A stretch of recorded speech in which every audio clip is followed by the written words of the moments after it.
Alright, for those of you tuning in, thank you so much. Twitch, I understand Twitch is a stupidly large thing. I don't know how you ended up here. I don't know if you saw my posts or whatever on social media or you just stumbled on here. Whatever it is, thanks so much. I'm going to do my best to make it worth your while. I love Final Fantasy VII. I love the hell out of it. It's my favorite fictional story ever. Yeah, let me put it to you that way. I'm not gonna say it's my favorite video game ever, favorite RPG ever, yada. No, it's favorite fictional setting, story, and characters, especially the characters. They mean a lot to me, all of them. I've been invested in Final Fantasy VII's world since 1997, day one, and I am anticipating the living heck out of Rebirth. Literally counting down the days. Wednesday looks like it's gonna be, the floodgates are gonna open with previews, maybe a new trailer, maybe a state of play, everything you can think of. Here's the thing though, I'm also at a point where I'm gonna batten down the hatches and shut off social media altogether, because it's at a certain point the leaks are coming, whether sooner or later. I just want to be safe. At a certain point, stuff's going to get spoiled. So this is even though it's a Monday night, I have to do this now. This is my only chance for a while to do this. So I have followed the tier maker stuff. Every time I see my influencers that I'm following doing this stuff, I'm like, oh, that's neat. I want to give it a shot. So I give it a shot. I took a couple of templates that already existed, changed some portraits, added some extra characters that were missing here, but yeah, I'm gonna go ahead and go through my personal, opinions only, my opinions. I mean, don't be mad that they're the correct objective opinions, but that's how they are. So I am gonna rank all the major heroes, villains, etc., and put them on this list here, and not just original Final Fantasy VII. I am also going to do spin-offs. Over here we have characters from various compilation titles and movies and spin-off games. When I say spin-offs, I mean pretty much anything where a Final Fantasy VII character has shown up. So it's kind of an overall ranking of, how'd this character do in Advent Children, in Kingdom Hearts, in novels even. Yeah, novels, books. Just going to be a personal ranking of how they have continued, beyond the original game. And finally, remake. I'm going to judge how the characters did for the first part of the remake trilogy. I know the story's not done, but I wanted to still rank returning characters based on how their reintroductions came out. Now, for the sake of sanity, I'm not ranking every single character, every single NPC, because that's going to take way too long. And honestly, I don't got a lot to say about minor characters. I don't got a lot to say about Dio or Chocobo, what was his name, Joe or whatever. Don't really got a lot to say about those people. Like, we're sticking to main story specific characters. And let me just double check once more. Okay, I think there's enough people that we can get this started. And apologies in advance, due to weather change or whatever, I have found myself a little on the nasally side today, which kind of makes this an even worse time to do this. But like I said, time's a wasting. Either the leaks are going to give out or my throat's going to give out. So it's got to be now or never. Alright, once again, we're going to start with original Final Fantasy VII. This is within the confines of the original game and nothing that comes afterwards. And I came up with my own little funny named tier list system here. So, at the very bottom, we've got this guy, R6. Above that, we've got What a Crew. Above that, we have Dawn of the Slums, Turks Operative, and at the very top, Soldier First Class. Can't think of a better honor than being, first class, so And I'm doing this by order of character appearance. As far as the main characters, it's the order of which they join the party. For side characters and villains, it'll be you know, how they appear in the story. In fact, I wonder if maybe I should nah, this is fine. Well, I know as far as the villains go, this is not their proper order of appearances, but whatever. Let's just get to it. All right. So naturally, the first character we get, our first controllable character, the main man, the hero, Cloud Strife. So I thought a lot about how to describe Cloud, and I tried to think of like what's the most unique thing I could say about Cloud that hasn't already been said so many times elsewhere, and I think I can sum it up. And I'll have a little picture here for reference. Cloud Strife is Sonic the Hedgehog. I'm going to explain what that means. No, it's not just because of the spiky hair. So, here's what I mean when I say that Cloud is Sonic the Hedgehog. I feel like, looking back, I feel that when it comes to classic video games, there wasn't really a big emphasis on main character artwork, main character front of the box. I think the only ones who did that was Nintendo. Nintendo was, you know, really big on having an iconic hero, or one that would be potentially become iconic. You know, you got your Mario, Link, etc., Samus, so on. But as far as, so the PlayStation 1 comes out. No, I'm sorry, I'm getting ahead of myself. I'm getting ahead of myself. I think back to Sega and how all the fascinating documents of how they just labored together with the goal of creating a character that could be their mascot and could be Mario's rival. It's like, Nintendo has Mario, we need somebody. So Sega really went all out, and you know, they came up with different designs, but ultimately they landed on Sonic, as in, here's our character on the box. You see him in the Toys R Us. You want to buy the game, you want to know more about him, and it worked. You know, Sonic, it had a very striking design. It's like one of those designs, you look at the character and you can tell right away so much from him. It's like, oh, this one's got attitude compared to Mario. He's got a little more going for him. So, you know, that was a huge success. But then going forward, the PlayStation 1 comes out. Who's their character in the box? I mean, you can make... PlayStation 1 kind of went all over the place because, you know, they relied on the third parties. So, you know, it's like Crash Bandicoot, Lara Croft, Toshinden Man. What the hell was his name? Whatever. And, you know, they all had their successes, but that's why once we started seeing pictures of Cloud here in Game Fan Magazine, in EGM and all that stuff, this is a character in the box that you see in the front of the box. This is a character that makes people walk by the malls, stop, take a look, and be like, hey, what's going on here?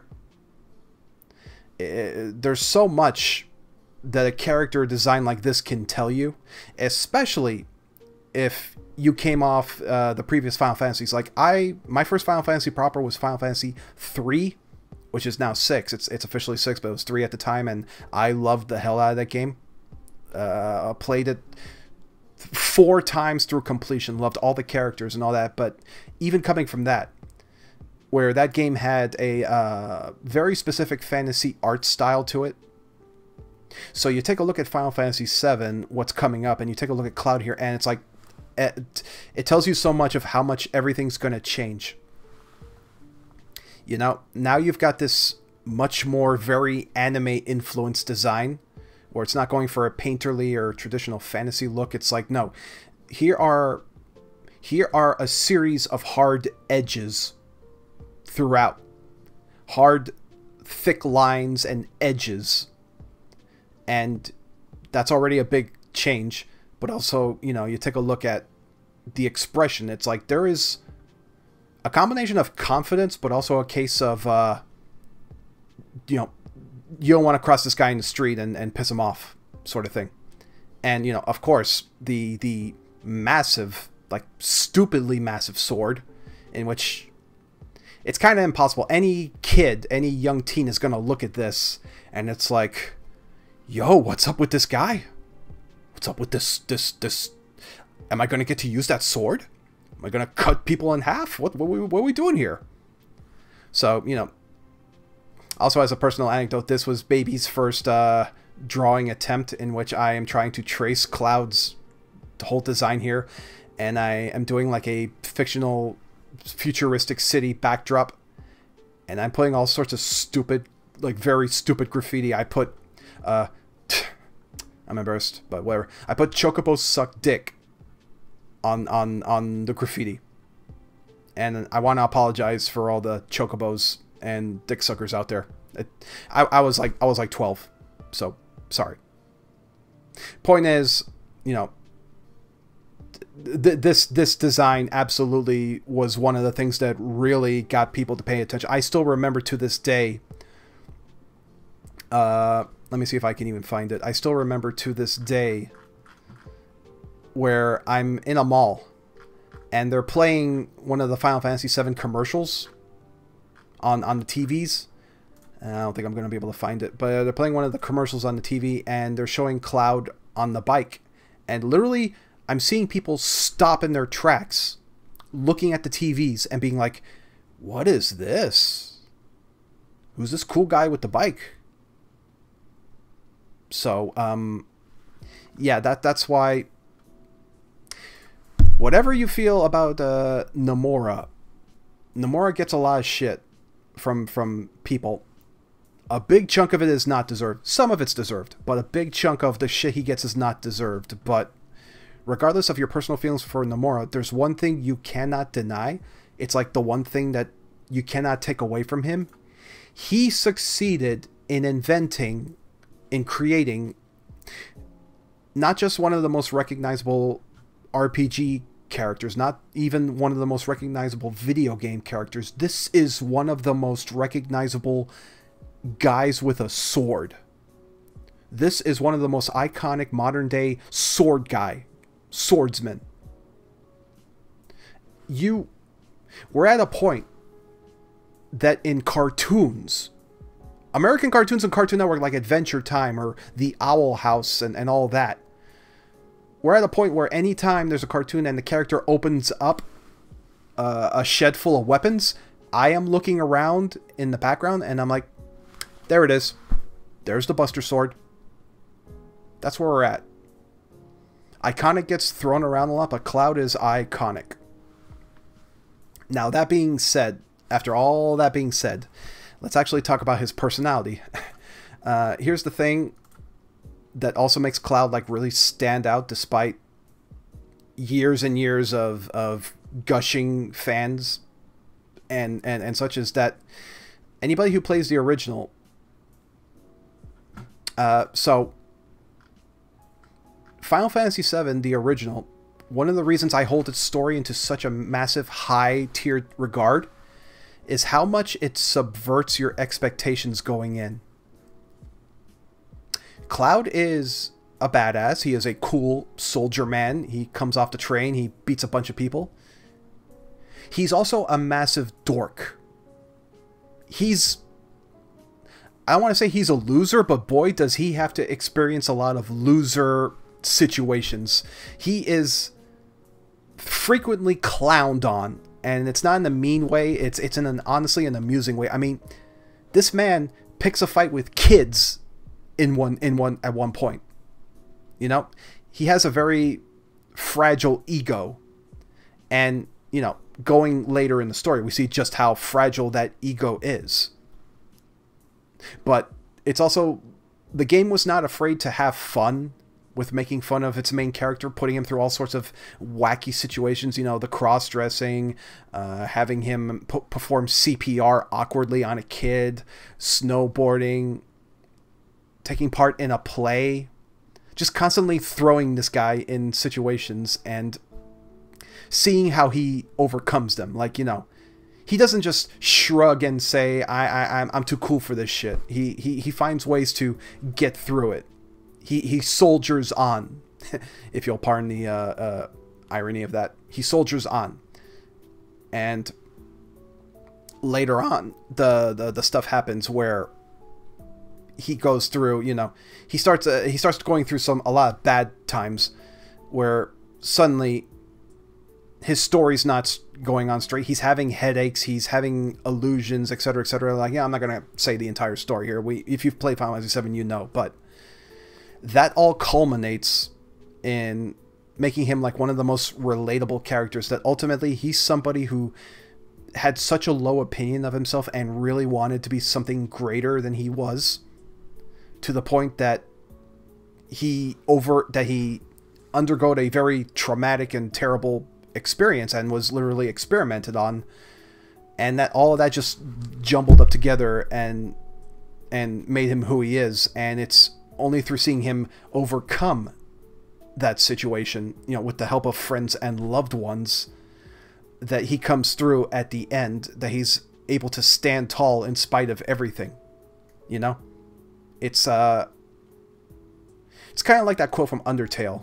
You know, it's like, despite everything, it's still you.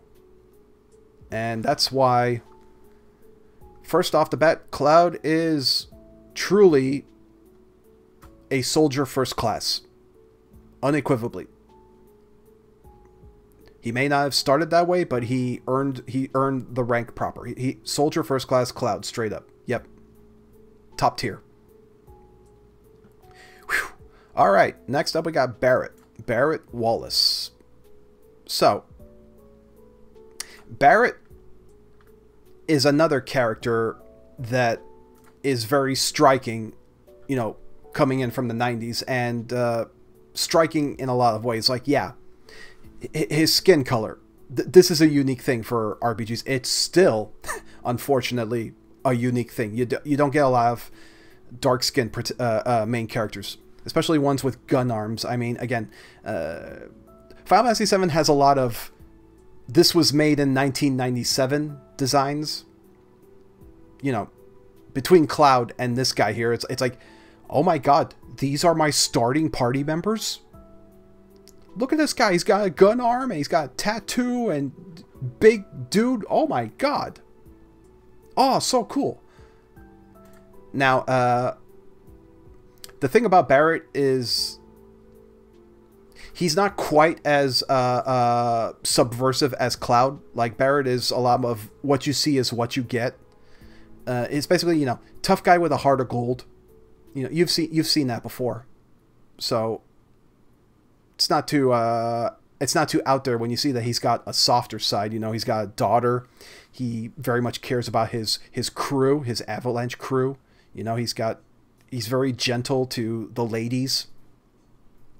You know, now he butts heads with Cloud here because, you know, two contrasting personalities here, two machismo tough guys going at it. But Barret is also, I think the thing that makes Barret like really stand out in original FF7, aside from story stuff, is how the game does a really good job of taking advantage of Barret's so how do I put this? All right. So, as you know, Final Fantasy VII is a sort of white lie with its graphics, because its graphics are incredible. You know, at the time they were unbelievable, but you know, they did the thing with the commercials where they're showing you all the FMVs, but then the actual game, you have your little Popeye polygon characters. So if you thought the whole game was going to look like the FMVs, then you might have been a little disappointed. So despite the big graphical horsepower that they were displaying, they still had limitations. They still had to, you know, you had your little blocky characters. They couldn't like do expressions very well. Like, they were limited to the little movements. But that being said, they did a really good job of showing the kind of emotions that they could show with Barret here. Like, one scene that one of the scenes that still sticks to me in the original is when they're in the elevator. Barret's going on and on about the planet's dying, Cloud, and Cloud doesn't care, whatever. Here's for the money. So there's a bit where Barret turns around and he's doing this, shaking his fist. And you can actually, like, despite the fact that it's a little polygon, you can feel the anger there. This is already a big step up from the previous games, which were sprite-based, the little chibi sprite-based Final Fantasy stuff. So this is already a step up. You know what Barrett is feeling. You know how he feels at all times.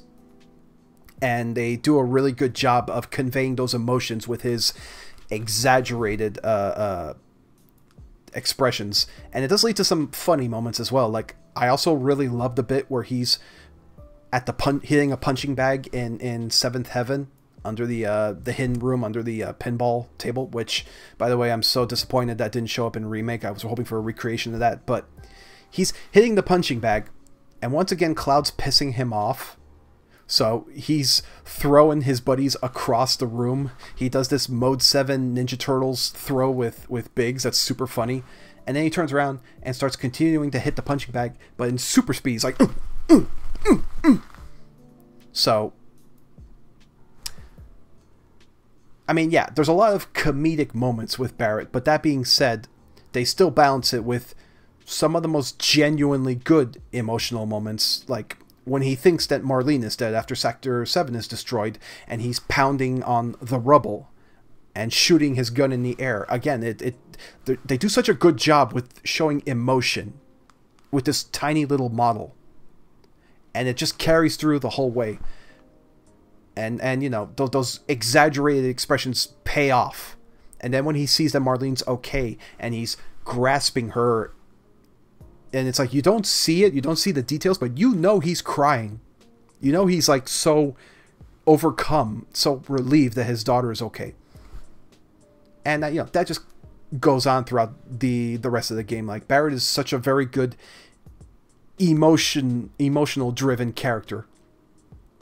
Now, that being said, I'm very close to putting him up here, but I just gotta put him just a little bit down here. Like, and you know, I'm a little flip-floppy here, because again, his story with Dyne, that whole sequence is like one of the best moments, one of the best written moments in the whole Final Fantasy series. It's the darkest moment, one of the darkest, in fact. It's painful. It's really good. But I kind of feel after that, Barrett kind of loses a little relevancy going forward. I don't know. Maybe I would have wanted a little more afterwards. Again, I'm flip-flopping here. Maybe when time passes, I'll reconsider. But I think for now, he is a Turks operative, just a couple of exams away, a couple of A+ to hit Soldier First Class. But he's great. Oh, yeah. One more thing. When I said that Barrett is also a very 90s design, it also applies to the fact that he's also a very 90s... Alright.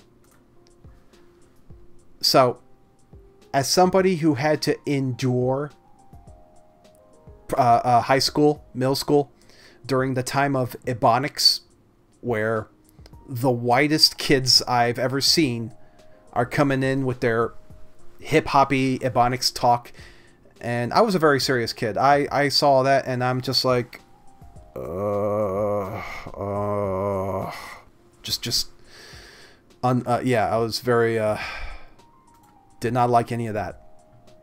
But that being said, they made the right decision. Well, I don't know. No, I'm not gonna say they made the right decision, but I understand why they made the decision to translate his dialogue in an Ebonics Mr. T style speech, because it was of the time, pretty much. Yeah,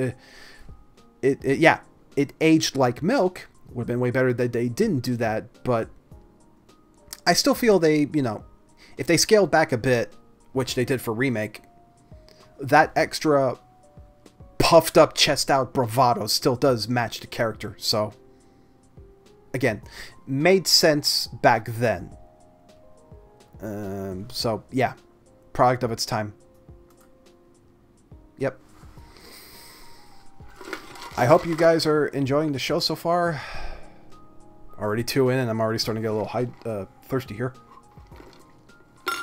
But I'm very glad I'm doing this right now. No regrets, no regrets. And I see more people have come in, and that makes me very happy. Thank you all for coming in. Again, you are totally free to post here. I will read your stuff. Just in and just getting started. Okay. All right. So with that out of the way, we're now on to party member number 3. Tifa Lockhart.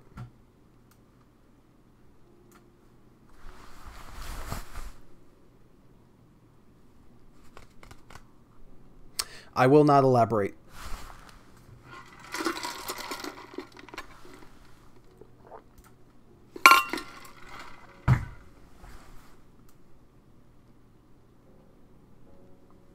All right, I'll elaborate.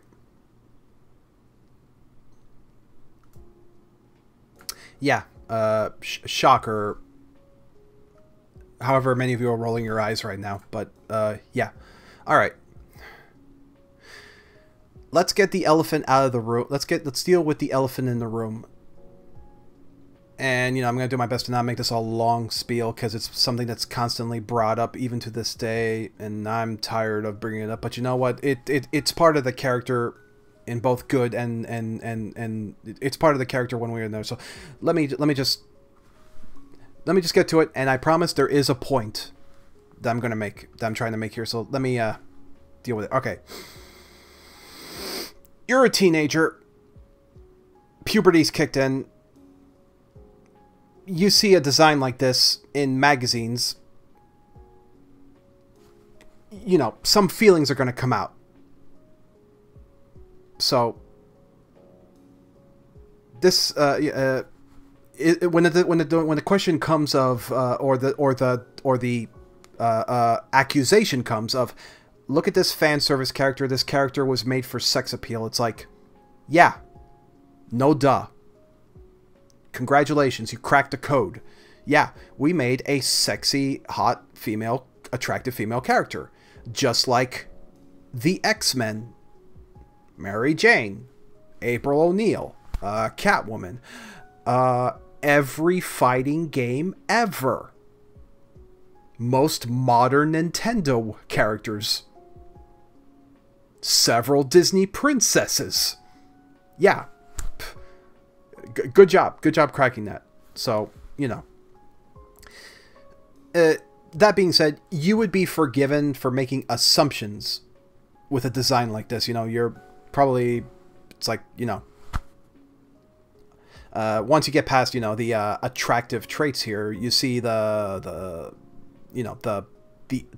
fighting wear and all that. It's like, oh man, this lady looks like she kicks some ass. Dinah, are you sure she's not from a fighting game? You know, kind of want to see what her deal is. Then you play the game, and I feel like the exact same thing happens every single time when somebody comes in. I even talked to somebody recently who experienced FF7 for the first time. They come in and it's like, well, she's totally not what I expected. You know, like, much more reserved, much more, serious and like, kind-hearted. And, you know, just not what you expected, pretty much. Just not... You're expecting somebody who's flirty and sassy. And it turns out it's like, oh no, it's the other girl. In fact, there's a meme that gets posted a lot. And I'm just gonna switch over here real quick. Yeah. It's like, turns out it's a role reversal here. In which, you know, the more conservatively dressed one is the more outgoing, sassy one. Now, here's the thing. When I said that FF7 is a game full of a lot of subversions, you know, this is like one of the most striking subversions. But the big question is, was this always the intention from the creators? And my personal opinion, based on stuff I've read, is yes, but sorta by accident. That was not always the intention. The intention was originally Tifa wasn't even a party member. She was supposed to be like basically the character who greets you when you come back from a mission, and she's like, welcome home and all that. So that makes a lot more sense that she was created for sex appeal, because, you know, eye candy, that kind of character, to, you know, not much to her. But then when they made their story decisions and they realized we need another heroine, Tifa got promoted to party member. And it's at that point where Aerith already has her personality like set in, because somebody took a look at Aerith's animations when they were making the game, and they were like, hey, you know what? She looks like she's got a little bit of sass to her. Let's make her the sassy one.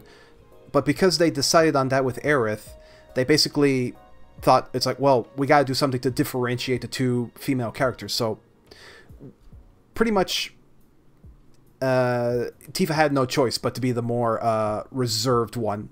Maybe that was not the original purpose, but that's what happened. And it's also worth noting that a different writer came in to fill in her dialogue and integrate into the story. Yeah, it turns out that Tifa was a very late addition to the original cast, so somebody else had to come in and handle a lot of the writing duties, and they, you know, they're the ones who came up with some of the biggest moments in the game, like the whole linking her past with Cloud's past, the live stream stuff, and, you know, that very infamous moment in Disc 3. That was all at the decision of a different person, Masato Kato, who went on to make write for Xenogears, has written for Chrono Trigger. Yeah, it's a good resume. So whether by intention or not, Tifa kind of got away from the original scope of the creators and kind of became something much deeper than what was probably intended. Now, that has not stopped people from admiring the character. And hey, you know what? I'm not here to judge, because I would be a hypocrite. You know, people want to go to certain numerical based websites to get that material. It's like, hey, that's fine, that's totally fine. Where I only take umbrage is anybody who insists that they've got that idea that that's how the character's supposed to be.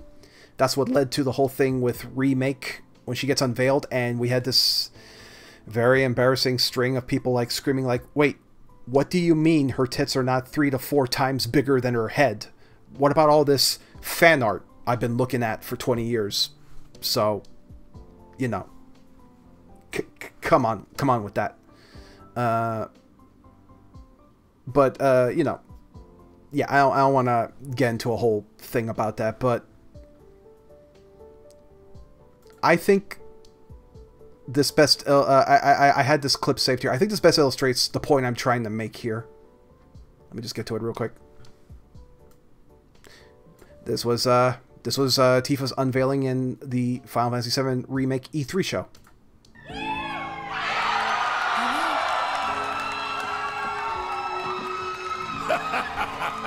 Have you been a good girl?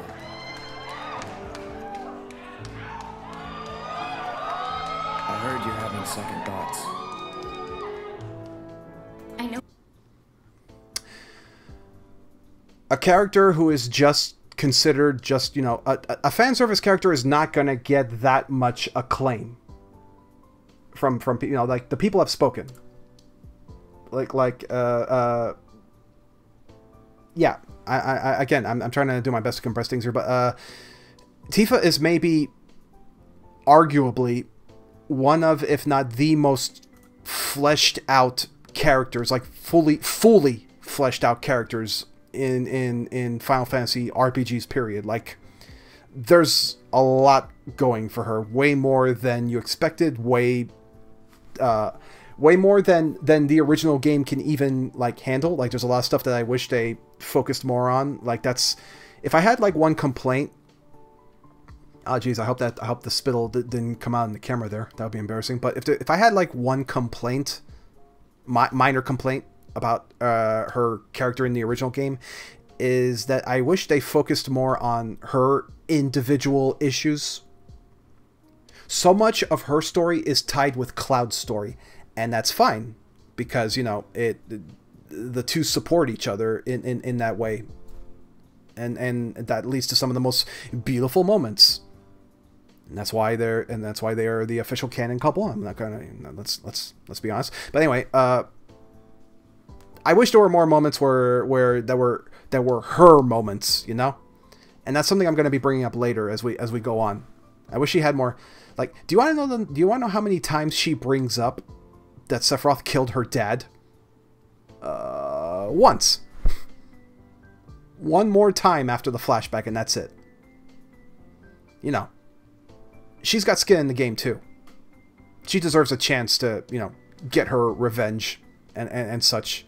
So I wish we got a little more than that. But yeah,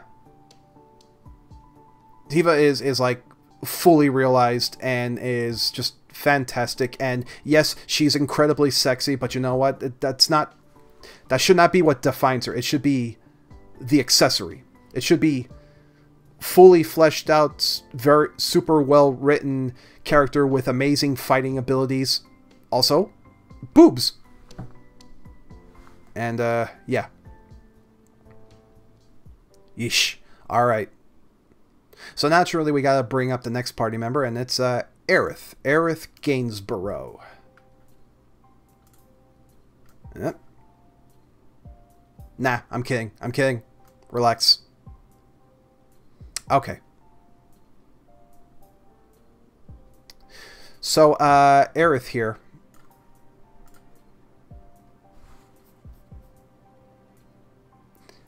So here's another... Okay, I'm going to bring up another elephant in the room. People love to get into waifu wars. And I totally understand that. I'm guilty of that too. It's only natural. If it's not Tifa versus Aerith, it's Rey versus Asuka. It's Mary Jane versus Gwen Stacy, or Betty versus Veronica. Whatever teen show you get into, and you get into your big shipping debates and all that. Now I'm not gonna get into the whole shipping thing. We don't got time for that. But I just want to say that you can champion your waifu without shitting on the competition, and I feel that's just something that you have to mature out of, that people need to mature out of. It's like, for example, if my favorite hero is Spider-Man, I'm not going to spend 2 hours shitting on Batman. I don't need to do that to make a point. And ironically, this happens with the Final Fantasy series, where my favorite Final Fantasy is the best Final Fantasy, not like your piece of shit overrated Final Fantasy. You know, it's you don't have to do that. Just like you don't have to constantly pit Tifa and Aerith against each other. It's like, yes, I obviously like Tifa more than Aerith, but I am not gonna come up with bullshit that people constantly do. It goes both ways, where it's like, this one dresses like a skank, or this one doesn't have the genuine feelings. They're only because the guy reminds her of her dead boyfriend. It's like, no, shut up. You don't have to do that, all right? So Aerith is, yeah, like I said, a thing that subverts Aerith is that she is ultimately the sassy one, and she has a lot of fun moments. I think a particular favorite moment of mine that helps like really establish Aerith's character as not quite the sweet angel that you think she is when you're in Wall Market and Cloud stops at the Honeybee Inn and you come back out. A bunch of guys are surrounding Aerith because, you know, woohoo, cute girl. And then you talk to them, and it turns out she managed to sell her flowers, but it turns out that she judges the price of the flowers based on the character. So, sleazeball number 1 is like, she charges like thousands of gil. Sleazeball number 2 also charges a huge amount. But then Johnny, she only charges like 5 gil, because it's like, Johnny's alright. He's a nice guy. So I thought that was like a nice little character detail about Aerith. As well as the fact I like how her and Tifa hit it off like right away. And this is something that's going to get brought up later, but it's kind of insane that even back then, 1997, the idea of the two women characters who are in love with the same guy are not catty with each other and actually seem to get along really well. Like, they finish each other's sentences more than once in original FF7, and I always love that when your party breaks off and they're like walking around different parts of town, usually Tifa and Aerith are together. And I really like that. And naturally, when the thing happens, and each character has a different reaction, a different way of expressing their grief, Tifa's is maybe the most heartbreaking of them all, where she caresses Aerith's face and runs away holding back tears. Yeah, that hurt.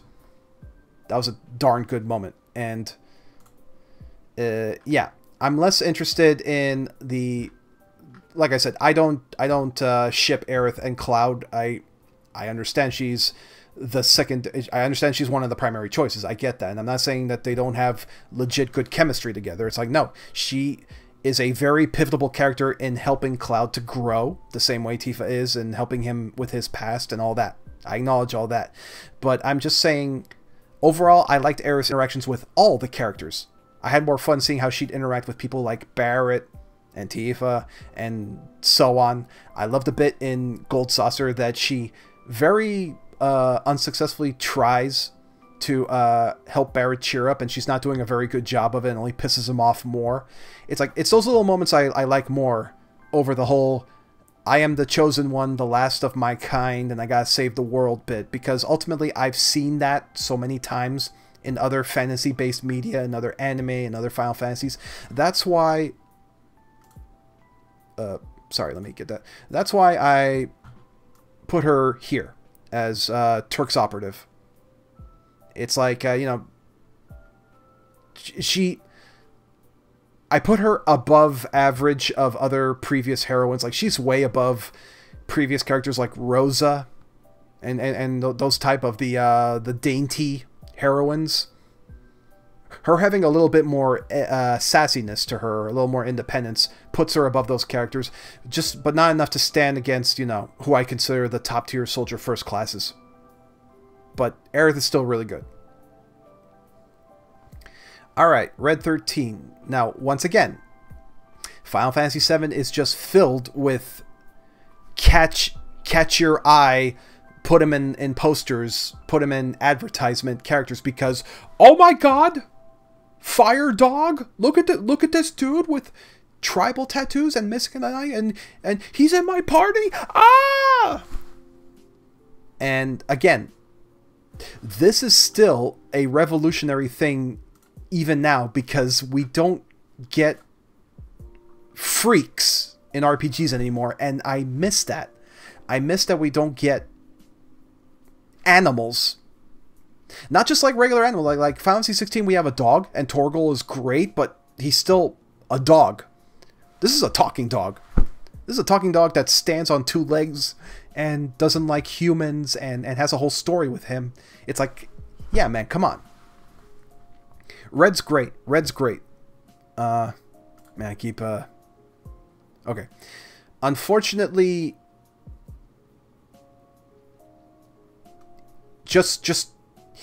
unfortunately, design can only take you so far. So, Red has a great story, the whole Seto thing, and, you know, the iconic moment with him and his father and all that. And the thing is, he's also front-loaded. Like, the best moments with Red are all in the beginning, like when he's dressing up in a sailor, or he's playing ball with the kids in Costa del Sol, and things like that. But unfortunately, at a certain point, that kind of stops. He kind of stops getting development as a character. Like, they set up that thing of, I have a number, I'm number 13. Am I going to go crazy like these other numbers? But they don't do anything with that. It doesn't come up ever again. So, with that in mind, I'm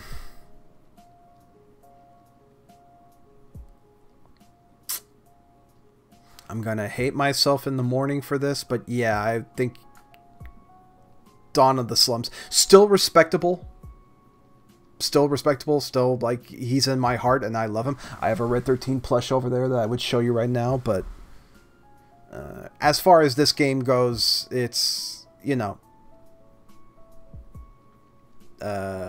could have done more with him, but also the limitations of the game probably played a factor, and I'm going to get into that later as well.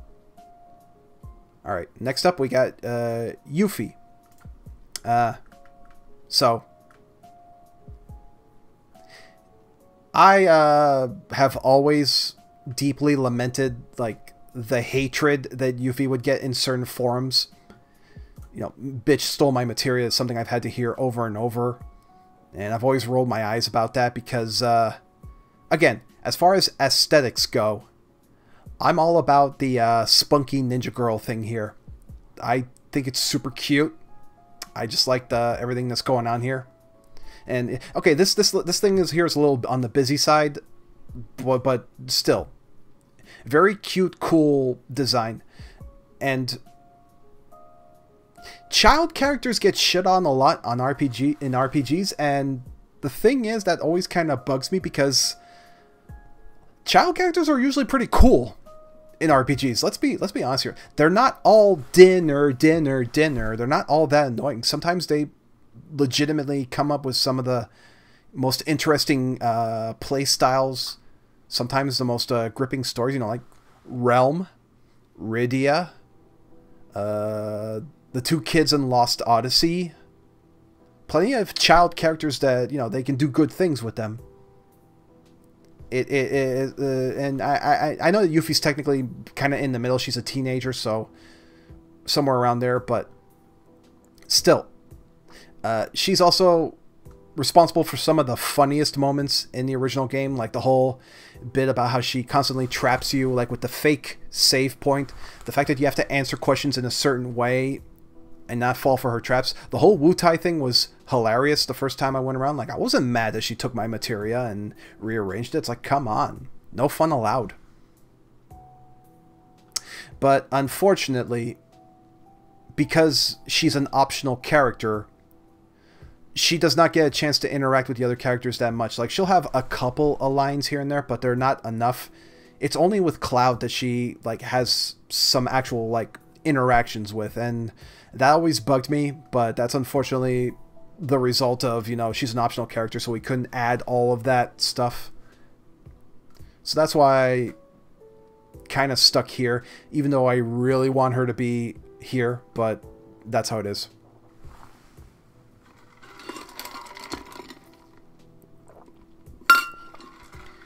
Moving on, we got Cait Sith, or Ketchi. You know, we're still not really sure how his name is said, because they said in the Twitter it's Cait Sith, but then the director kind of makes it sound like it's Ketchi. I just wait for the game. Wait till Rebirth comes out, and then hopefully we'll get an answer to this 20+ year mystery. Unbelievable. Yeah, Cait Sith. For now, Katie McGee. Like I said, no, wait, actually, first, let me, am I gonna make some people upset right now?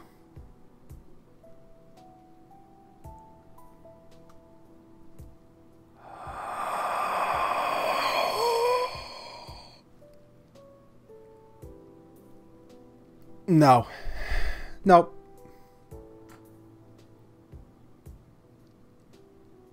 Yeah. I'm teetering here.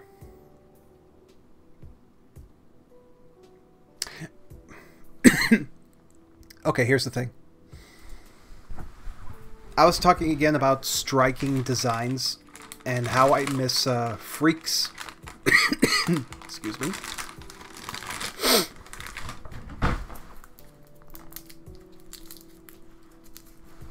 Halls. Yeah, in any other game, this character would stand out more because look at him. It's a little cat riding a bigger cat. I mean, this is fun. If he was a Nintendo character, he'd be more popular. Unfortunately, he's stuck in the game with some of the most iconic cast of all time, so he's always destined to be last place among the playable cast. So that's kind of a bummer. But, so here's the thing. I would classify Cait Sith as untapped potential.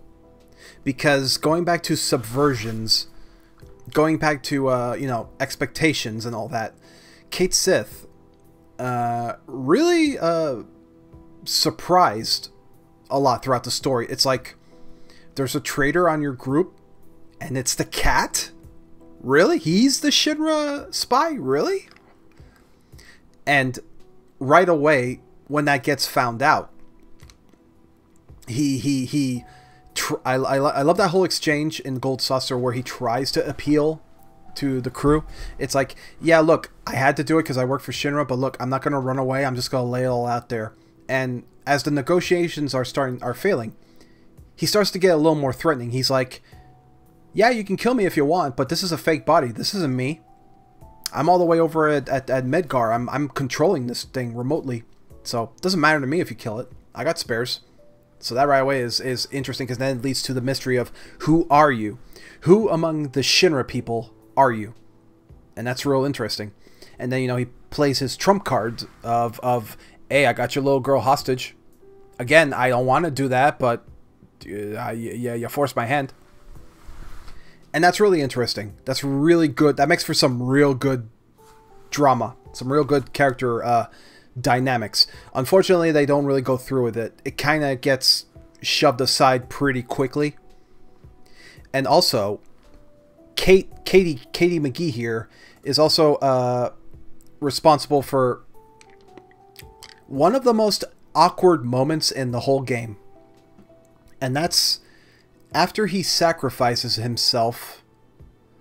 And, you know, they make like a whole thing about that, where, again, it's more of an Aerith scene than anything else, where Aerith like legitimately feels bad about the sacrifice, and Kate's like, you know, this isn't my body, right? It's not a big deal.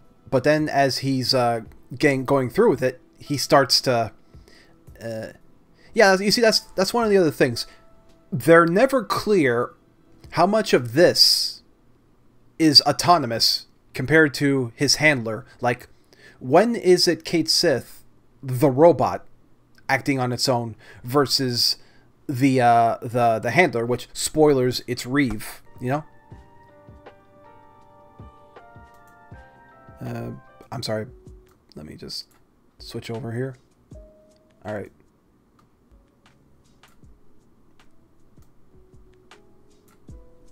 Okay. Yeah, like, how much of it is Cait versus Reeve? They're not very clear about the personality differences there. So I wish they were a little more clear about that. But anyway, he then shows up in the most awkward moment, which is when Cloud, in like his lowest point of losing his mind, starts to violently wail on Aerith, like punchy times on her. And it's super shocking. It's super like, what the hell? It's messed up. And then he strolls on by and it's like, oh man, well, something going on here. Hi, I'm Cait Sith number 2. And maybe they did that on purpose to try to soften the scene, but it really didn't work. It was super awkward. So that's why, as a personal favorite, as a personal favor, going into remake, where, you know, I'm hoping he'll get the same treatment of improvements that the other characters get. I feel that it would be a much cooler, a much better idea if, after he sacrifices himself in Temple of the Ancients,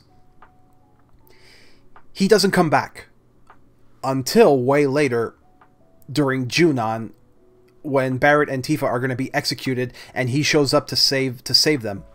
If they had waited for that long stretch and had him come in at that moment, you know, after hours where you forget about him, I guarantee more people would be more like receptive of him. They'd be like, oh, hey, you know, oh, you came through, buddy. You totally came through. That would have been cool. They should have done that, and maybe they will going forward. But as it stands, it's like, the other thing that really hurts him is that he's also like unremarkable in battle, like his limit breaks and all that. Like, you know, he takes up a slot when you want, you know, you want your cool vampire dude to be in your party instead, and that's why we're gonna get to Mr. Vincent Valentine next. Ladies and gentlemen, Welcome to the most 1997 design you're ever going to see. Welcome to the most 90s design. Here's the thing. I'm not saying that as a criticism, because you know what? People like to go on and on about edgelords and all that, but some things don't go out of style, no matter what the time period. Gunslinger vampire with a big flowing red cape and a cool claw thing, that's gonna still hit even now, even in the year of 2024. Some things are just don't go out of style. It's like, again, this is, you take one look at him and it's like, I don't need to know anything about you. Get in my party right now. Now, that being said,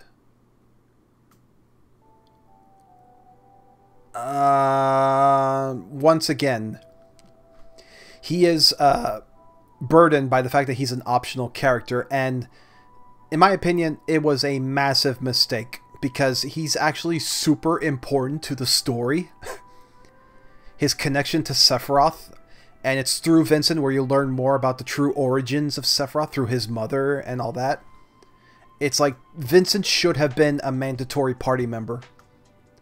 His connection to the Turks and all that. Yeah. I really wish that he was mandatory.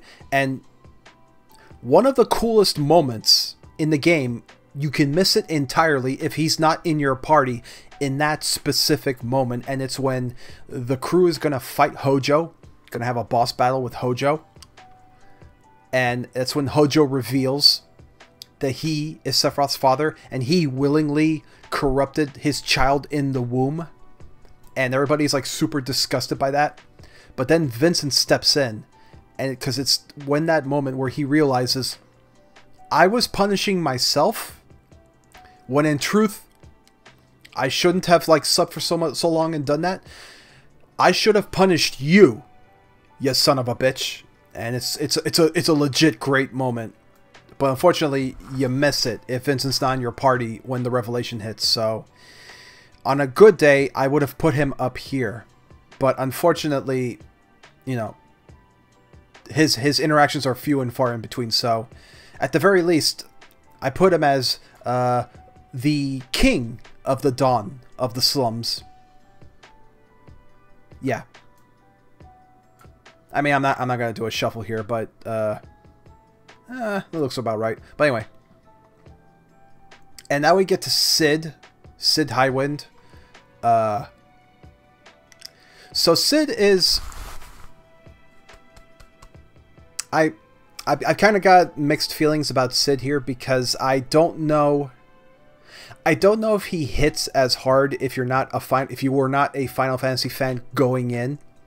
Because if you're already 2 Final Fantasies in, because I played 3 first, and then I played 2, aka 6 and 4, I already know the whole idea of, oh, we always have a Sid in the Final Fantasy, so the fact that this Sid's going to be your party member, and he's this cool-looking dude with a spear, and he's got a cigar in his mouth and all that, like, that already is some extra points there.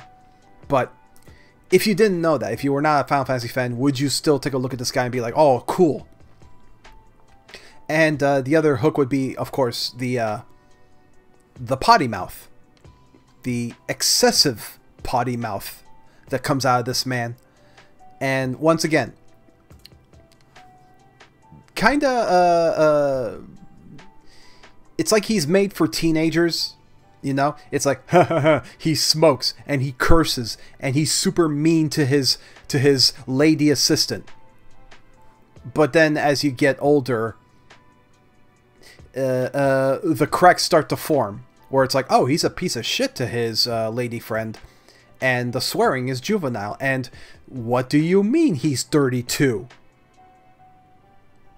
So it's kind of like, yeah, Sid is kind of one of those characters that probably aged the worst out of everybody, and that's kind of a bummer, because there's still things I like about him. Like, I love the catharsis he gets when, you know, he gets his dream and he goes to space, but then one of the gas tanks falls on him, and then the realization hits him that the girl that he mistreated, that Shara that he mistreated, she was right the whole time.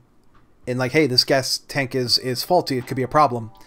And, you know, again, taking advantage of the little polygon things, you can tell that he's filled with deep regret that he mistreated her so many years, you know? That level of remorse. And I don't know if that excuses his actions, you know? And it doesn't help that Shara is like a massive wet blanket. That she like kind of like very much takes the abuse. Verbal abuse, by the way, not physical. A lot of people think he beat her, and no, he did not. Still shitty, but he never like hit her.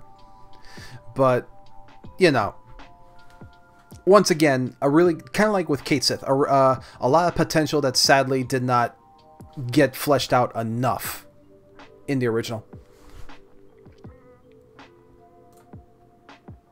But I mean, I'll still put him above.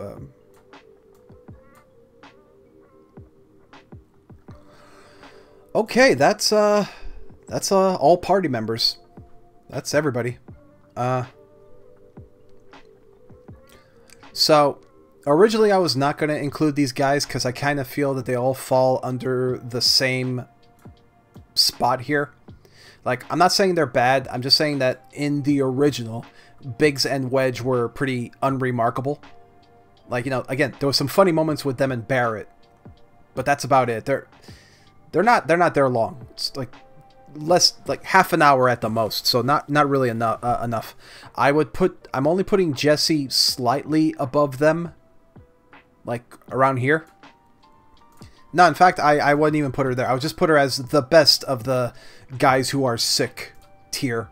Because at least she has a little bit more going for her, but it's very, very brief. It's very blink and you miss it. And number one is the obvious flirtation she had, the obvious feelings she had for Cloud, which they used and like brought it up to absurd levels in Remake. But also the one line where after finding, you know, after they look at the news and the reactor bombed and innocent people were killed, you talk to Jessie and she's like, I don't know what happened. I read the manual. The bomb wasn't supposed to go off that big, you know. It's that level of, oh, Avalanche is a group of amateurs, and they're actually, like, legitimately dangerous. So that was, like, an interesting little thing. And it ties back to when they're dying on the Sector 7 thing, and you're talking to her, and she's like, you know what, we deserve this, because our actions did more harm than good. It's you know, it's a very tragic thing about the character that served its purpose in the original, but, you know, not enough to make her, like, really stand out. Remake Jessie is a different story, but we'll get to that at another point.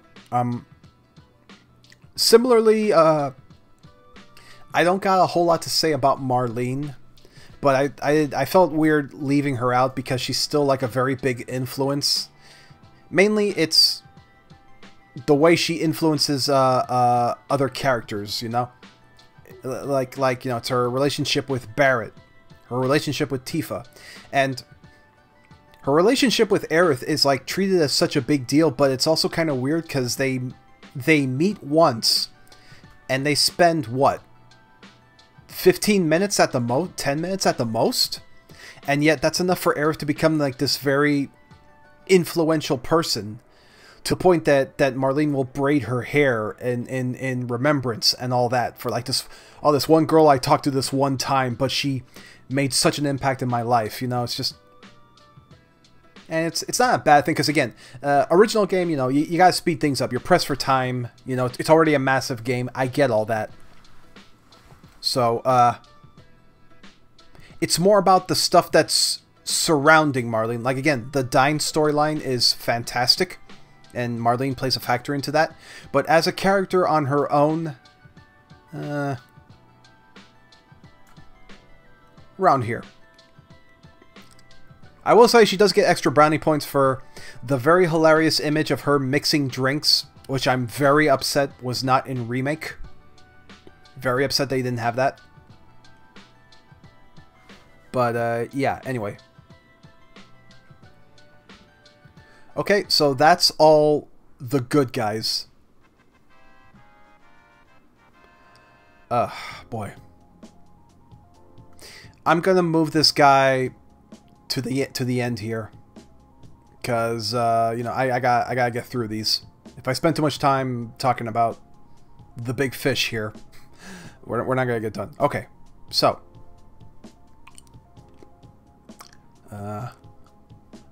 apologies if you start hearing some crunching.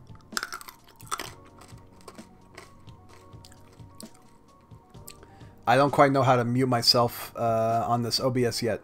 But anyway, apologies for the crunching if you heard that. Anyway.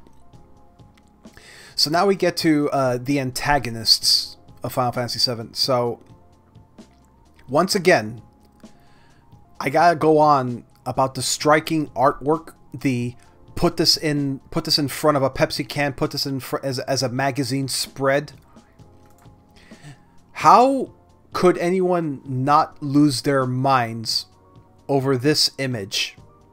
This, you're in 1997. You're fresh out of Pulp Fiction, Romeo and Juliet, and all that stuff, and you take a look here, and it's like, oh my God, is that Leo with a sawed off? Is that? Look at this guy. Look at this guy. Look at this girl. Look at this guy. Oh my God! These are our villains?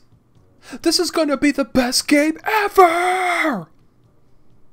Yeah, just how do you not just lose it when you see this? So that being said, I kinda place all the Turks in the same row with a couple of exceptions. So Reno. Let me think about this.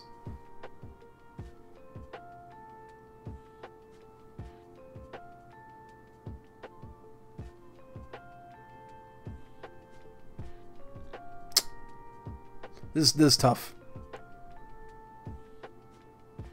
Yeah, I'm gonna say he belongs. I'm gonna say he belongs here. Reno makes a good first impression. The whole bit where that's like it. Reno is the best. He's probably the best realized Turk in that it balances between comic relief but also a legitimate threat.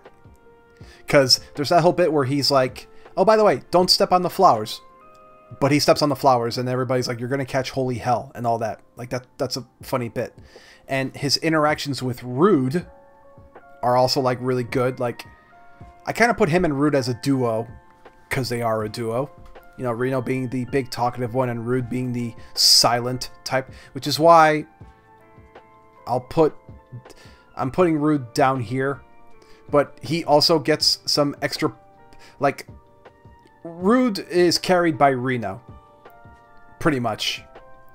Reno he throws the softballs and Rude makes the hits. So it's that duo that really works out there. And you know, also the very funny realization that Rude has feelings for Tifa, and if Tifa is in the party, Rude will do his best to avoid hitting her. Like a legitimately good detail there. But again, it's a gag and they don't elaborate on that. It's like, where did he even meet her? How does he even know her? Never comes up. But, you know, it is what it is. So. And similarly,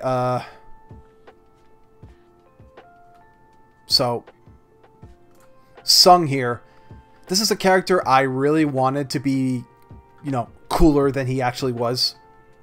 Especially because he looks so much like Genya from Giant Robo. An anime that I guarantee nobody but me in this chat has seen. And that's depressing, because it's a fantastic series. One of the absolute best animes of all time. But that's what I got when I saw him. Here, real quick.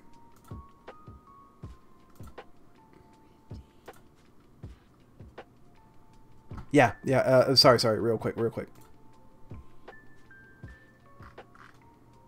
I say real quick, but as usual, when I try to find images on Google, it takes forever.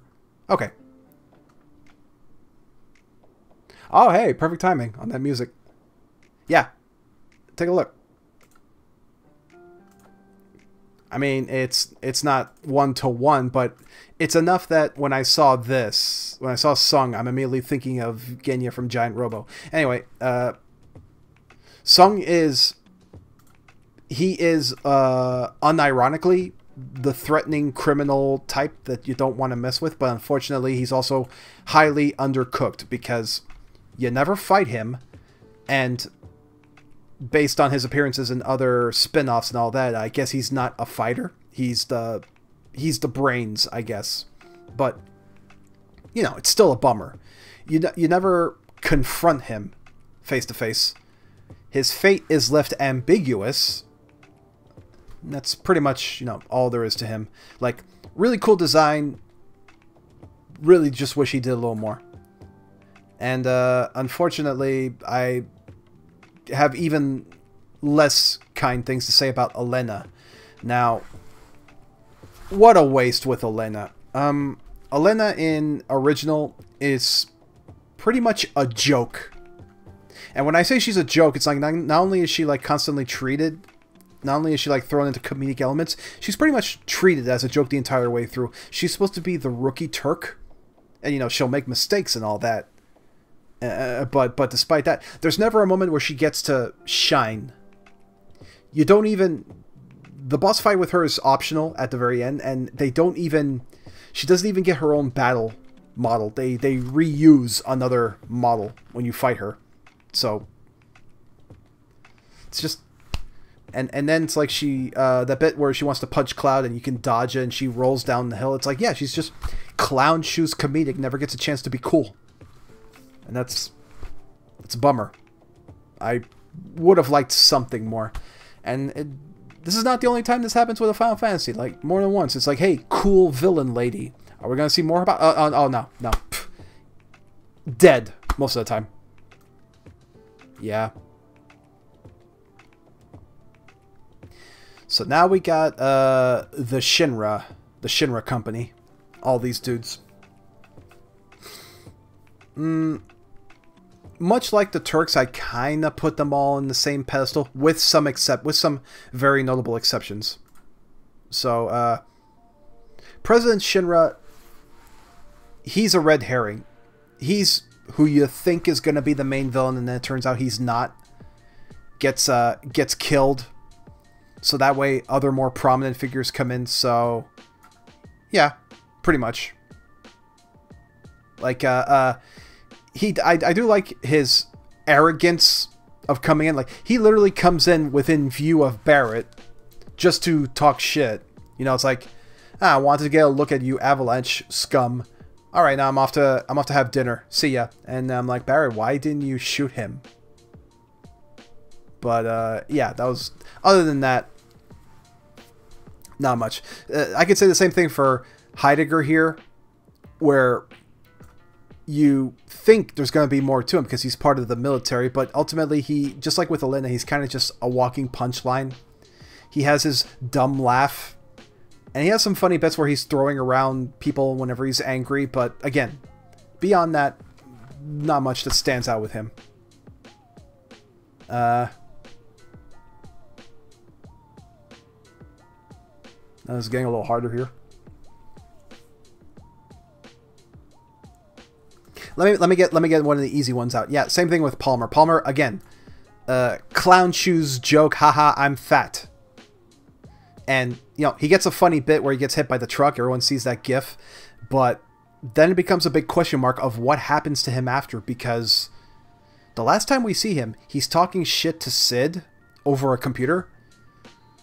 So you think he's going to show up again, but he never does. Not even in sequels. Like, he just vanishes, never mentioned again.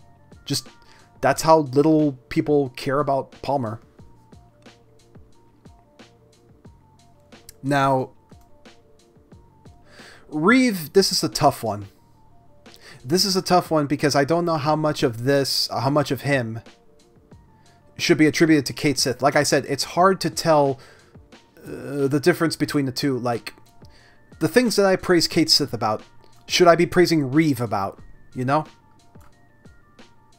but they don't make that they don't really make that distinction of who is who. And when one is speaking, when Kate's having his big speech about, you know, the crimes of Avalanche and all of that, who's saying it? And they're not clear about that. So, you know what? Just to be on the safe side, I'm going to put them as one individual, because technically they are one individual. So, yeah, pretty much. That's where I stand on Reeve.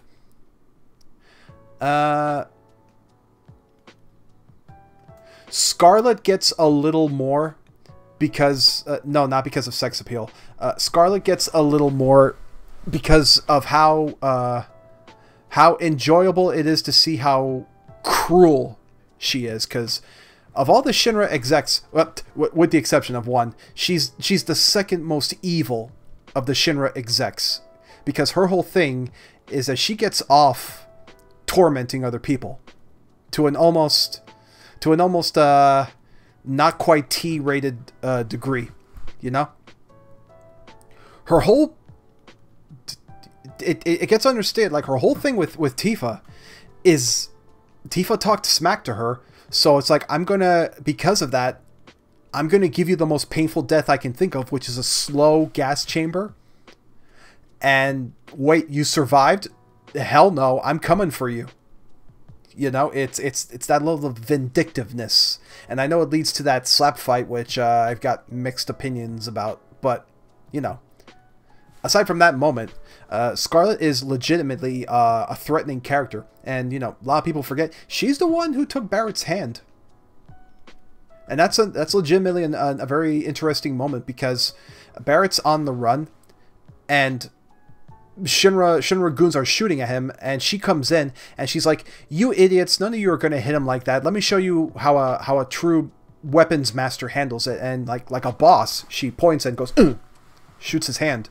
So, you know, she's actually a legit marksman as well. So again, I would have liked to have seen more than that, because beyond those bits, she's kind of treated as, again, she gets lumped in with Heidegger here. They, you know, the name of Kiahaha and Giahaha and all that, and when she goes out, it's kind of unceremoniously.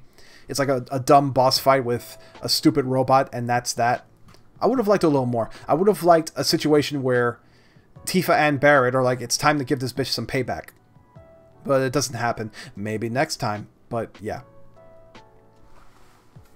Alright, so...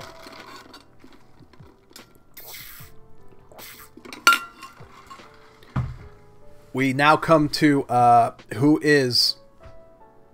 I'm going to state definitively is the most evil Final Fantasy VII character, and one of the most evil characters in the whole series.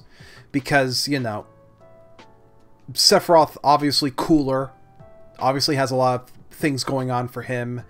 Other characters maybe stick out in the cool factor more, but it's the fact that Hojo is just a disgusting, kind of withering old Mr. Burns kind of guy, and yet is also a Nazi scientist in which he literally has no scruples. Like, he doesn't even view people as people. Everyone is just experiments. Everything is just for science. And that he has no reservations. It doesn't matter. Like, you know, people talk about the whole, wait, you want Aerith and Red 13? Science doesn't work that way, but I think that might have been intentional, because later material kind of suggests that he's actually a very incompetent scientist. As a scientist, he's not some genius. He got by the fact that he has no morals, like zero morals. Like, I don't care. I'll have the dog get it on with the girl, whatever comes out, you know, whatever, in the name of science. And I think that was what they were going for, and that's why I put him a cut above everybody else of the villains and a couple of the primary characters. It's very satisfying when you finally take him out.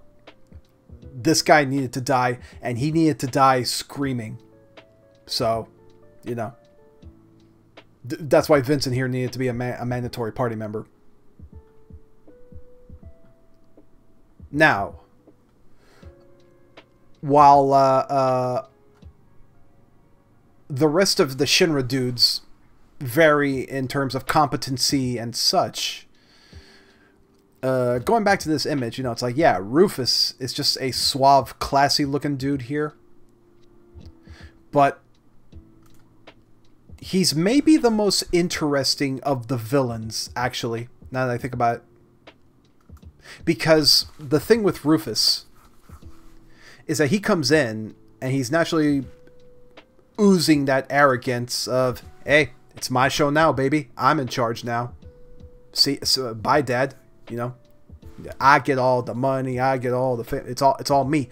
But it's still real interesting that he is not arrogant enough that he doesn't see the bigger picture, that he realizes that Sephiroth is the bigger threat.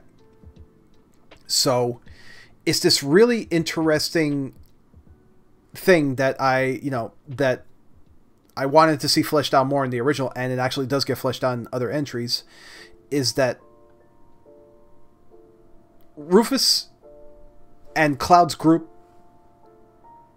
are so close to actually forming an alliance. And that's kind of a real interesting, like, tragic thing about this this story, because, you know, Shinra is way too greedy, and you know, like, they're a horrible company. But then it's really telling that there's a moment where Barrett, like, sits down and he's like, you know, they might be Shinra, but Rufus does care about the planet too. He realizes Sephiroth is the threat, so maybe we can put aside our difference. But then Rufus comes in and is like, nah, I'm gonna execute you guys, because the people are angry, and I'm gonna use you two as scapegoats. And Barrett's like, ah, fuck this guy. So, like I said, it leads to, like, some very interesting commentary and a bit of tragedy. It's like, we could have come together, but, you know, there's too much greed, there's too much opportunity and other circumstances that we couldn't come together. Because if we did, maybe we could have taken out Sephiroth. Maybe it would have been there'd be less casualties, you know? And that also is why maybe the worst part of the game, story-wise, is the whole huge materia storyline, in which Shinra wants to use the huge materia to destroy the meteor. And why are we stopping him? Like, we're told, no, that it's not going to work. The materia, we need the materia, but they don't really... There's no moral quandary. Like, I would have liked if the party was divided and be like, hey, Cloud, maybe we shouldn't stop Rufus, because, you know, he's trying to stop Sephiroth. Maybe we should just let him do it. You know, like, I would have liked a little more of that. So that's why I put him a cut above, like, yeah, another certified Dawn of the Slums.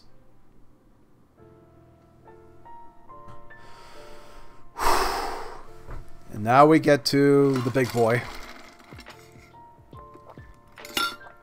Once again, those of you who have been tuning in, I want to thank you all for sticking with me so far. I hope you've been enjoying this, but we are reaching the finale. Okay, I need a sec here.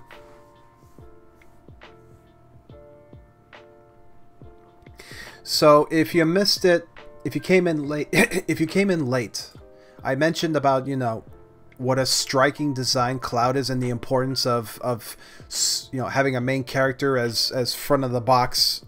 This says so much about him.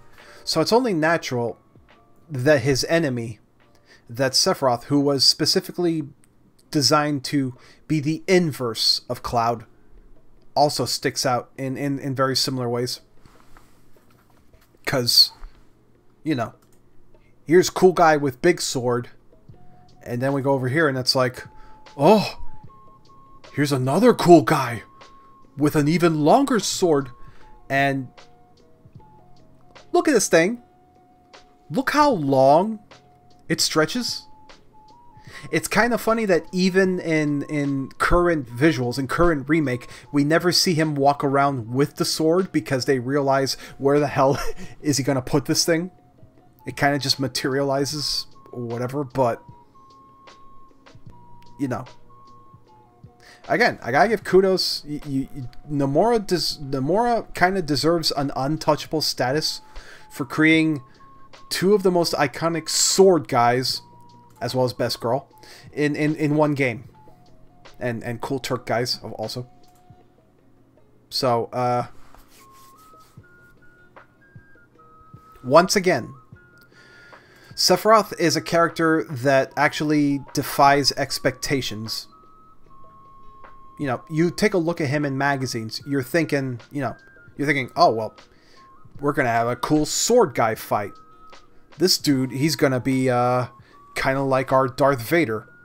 And ironically, I do often call him the Darth Vader of video game villains, because he's that character who's constantly put into everything, and you've got people who like roll their eyes and saying, I'm so sick of Sephiroth and everything, but you also have a way louder fan base that's like, more Sephiroth, more Darth Vader, more Joker, more Smash Brothers, yeah, so on. So like it or not, that's how it be. But that being said, you go into the game and you're completely unprepared at just how it turns out that Sephiroth is less of a silent, deadly sword guy and more that he's a horror villain. Sephiroth is a horror villain, a horror monster. He's more monster than man, because he's coming in doing like the most insane, like, I don't know what's going on, like he's materializing out of the ground, he's hovering, flying in the air, he splits himself into like doubles, and like ghostly transparent versions of him are looking directly at you, and then couple that with the fact that he's like messing with Cloud, like he can like manipulate Cloud on a mental level, like break his brain and create illusions. It's like Sephiroth is like if you combined the Terminator with a Japanese ghost. Pretty much. And that just makes him like legitimately more frightening and intimidating antagonist than if he was just, you know, really strong. Like Sephiroth is a monster, a ghost, and I was validated by this when they confirmed that Sephiroth's theme was inspired by Jaws. You know, the dun dun dun dun dun dun dun dun. It's like, yeah, that's the vibe that they're going for. And also the sequences in the original game are straight up something out of Resident Evil, where you're going down hallways and they're full of bloody hallways. And sequences where a heartbeat sound effect is going off in the background. And you know, that's all like very intimidating stuff that really makes Sephiroth like just continue to stand out even to this day. But more than anything, it's the notion that he is such a personal villain to the main character that I think is the most defining. I think it's the most defining thing about Sephiroth, is that he is, beyond anything else, Cloud's enemy. He is Cloud's tormentor, the same way the Joker is Batman's enemy. You know, that personal, like, I'm all here for you. I set the stage for you. You're in my mind. You're in my thoughts. And I'm never gonna leave you alone. You know? And that's why Sephiroth's most... That's why I think his biggest moment is not when he kills Aerith, in my opinion. I mean, yeah, it is his most famous moment. But for me, it's when he reveals the truth to Cloud, or at least, you know, the partial truth to Cloud, and brings him into a blubbering, incoherent, like, broken mess that Cloud willingly gives the black materia to Sephiroth. And that really is striking, because Sephiroth could have killed your party at any time. He didn't have to do all that. He could have come in, killed all of you, and taken the black materia and pieced out. But no. I want Cloud to give it to me. He doesn't want to kill Cloud. He wants to break Cloud. You're going to be on your knees. You're going to be a blubbering mess. You're going to distrust the people most important to you. You're going to give me the materia. And you're going to like it. And I think that's what makes Sephiroth, like, to this day, maybe still Final Fantasy's #1 villain. Straight up.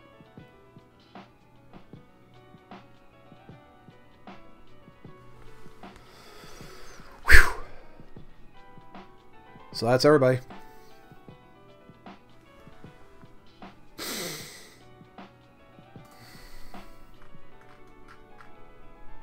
So now I'm at the point where I have to wonder if I should power through. What time is it? 12:30. Do I power through with, oh geez.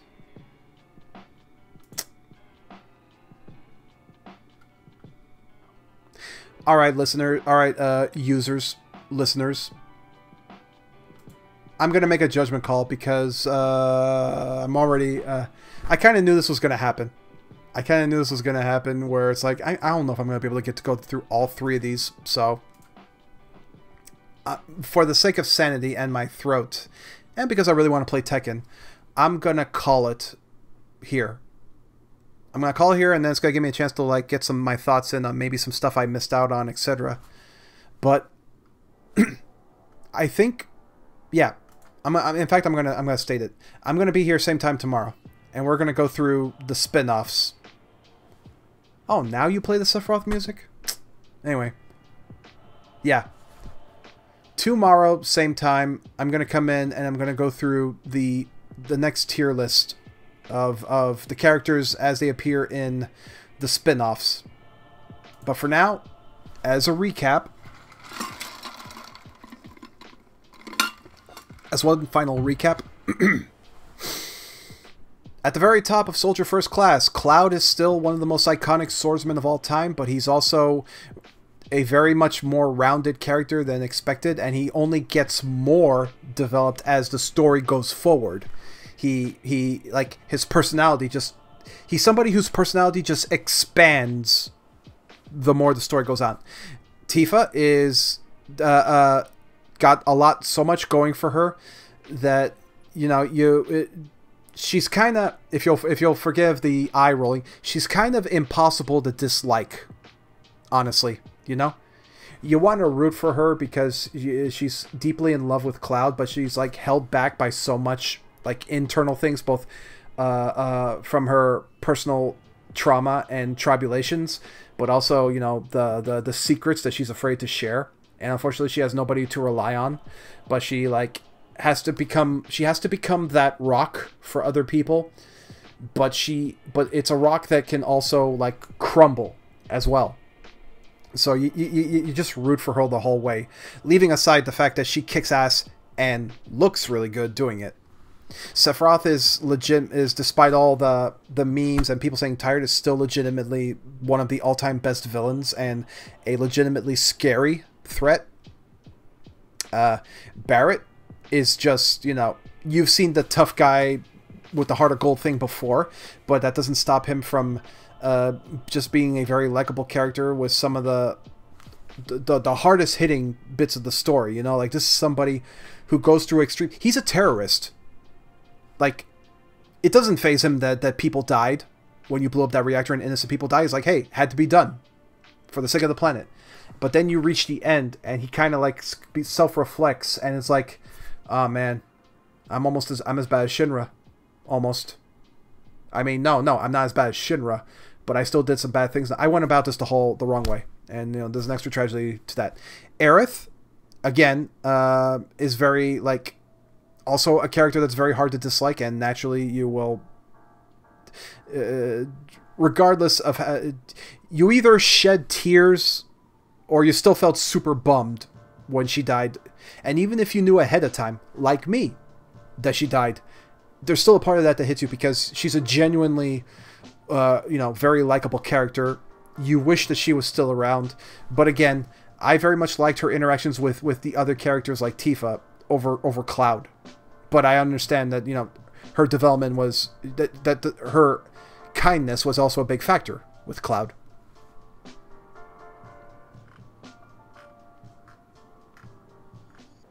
So I just realized I'm missing Zack in this whole thing. But you know what? I don't really got much to say about original Zack, so I think I left him out on purpose. So, apologies, but yeah, there's not a lot for... Zack is a plot point. He's not so much... He's not really a character in the original. He's a plot point in the original. So, I'm not... if you want me to be like generous, I'll say up here, what a crew. Sure. But he's really a plot point more than anything.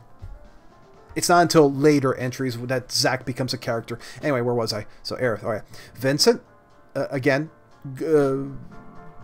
you want to talk about a character, you just like how Tifa gets accused for her aesthetics being her defining features, which they're not. Vincent's aesthetics are his defining feature. But that being said, there's a lot of, interest in his storyline that I really would have liked to have seen more of, and maybe we'll get in Remake. Red 13, another character carried by his aesthetics, because, a hilarious talking dog that does some real funny things. Would have liked a little more of him.